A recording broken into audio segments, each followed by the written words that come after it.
Hello friends, and welcome to today's video lesson.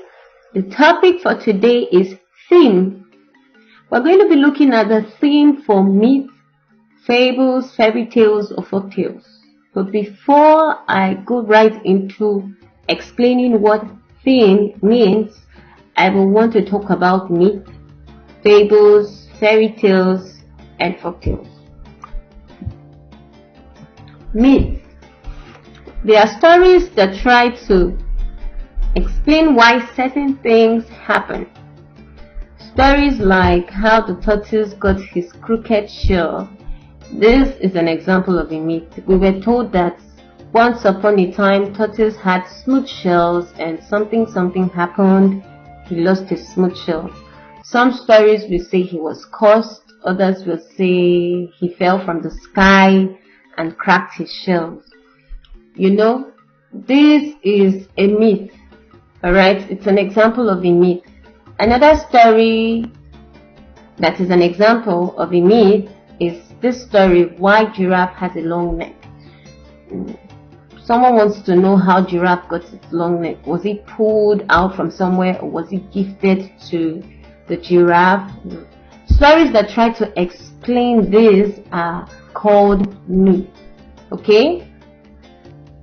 Myths also talk about gods and goddesses that have superpowers. Example is Anansi and the sky god. We also have the leopard and the sky god.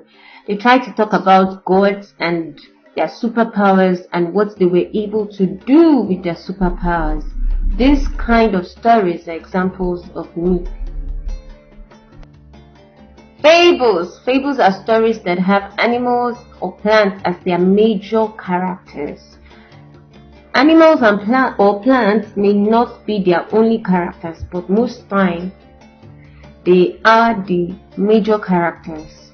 Alright, example is Bad Jack Fox.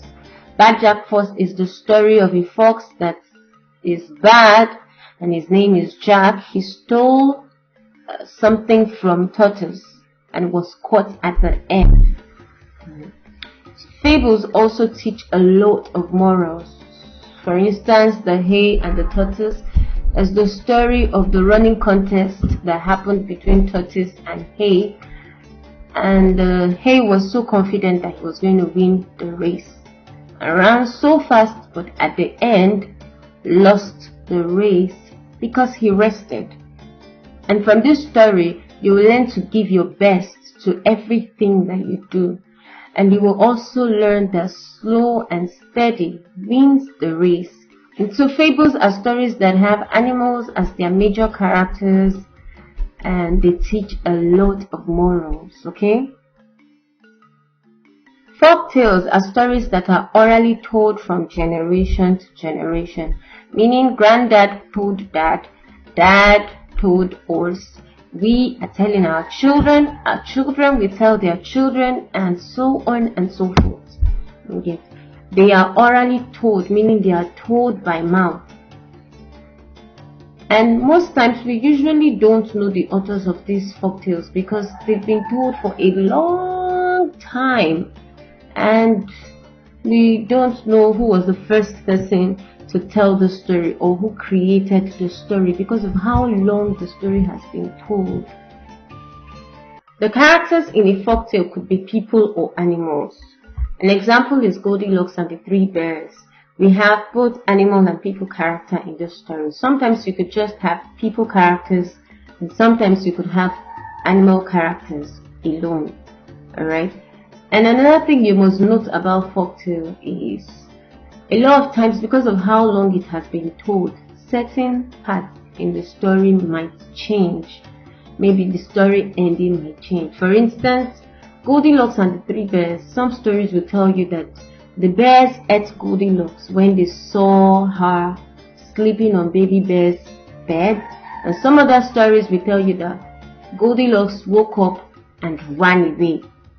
This is because it's a folktale and it is told by different people and it has actually been told for a long time. Alright, so folktales could have certain parts of the story changed because of who is actually telling the story. Now let's go to our main topic. Theme. What is the meaning of theme? Theme refers to the main lesson or the big idea gotten from a myth, a fable, a fairy tale, or a folktale. So when you read a myth, when you read a fable, what's the main idea? What's the story about? What's the main lesson you could get from the story? What's the story centered on? What is it focused on? That's the meaning of theme. So I'm going to be reading a story and we'll find out the theme of that story. Then you try out one activity yourself, okay? The Lion and the Mouse, that's the title of the story. One day a lion was asleep in the jungle when a mouse ran over his leg. The lion woke up and trapped the mouse beneath his paw. He opened his large mouth and picked up the mouse. "Oh, please don't eat me," the mouse begged. "If you let me go, I will find a way to make it up to you someday." The lion found this funny. How could a tiny mouse help the king of the jungle? But the lion agreed to let the mouse go. A few months later, the lion was out roaming when he became caught in a hunter's net. Luckily, the same little mouse happened to walk by at that moment.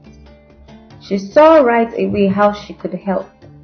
She chewed the net, freeing the lion from the trap. "See," said the mouse, "I was right." The lion was never happier to be wrong. The end. Question. What is the theme of the fable?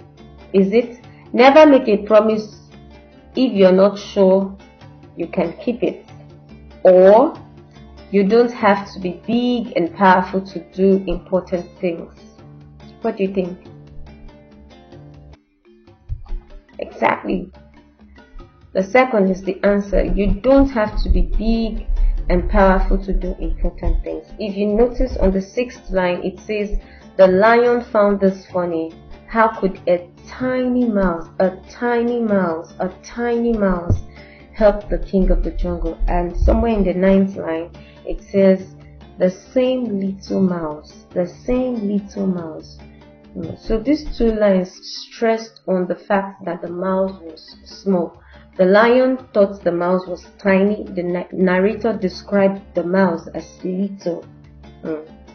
So the main theme of the fable is you don't have to be big or powerful to do important things. The mouse wasn't big, she was little and she was tiny, yet she did something important for the lion.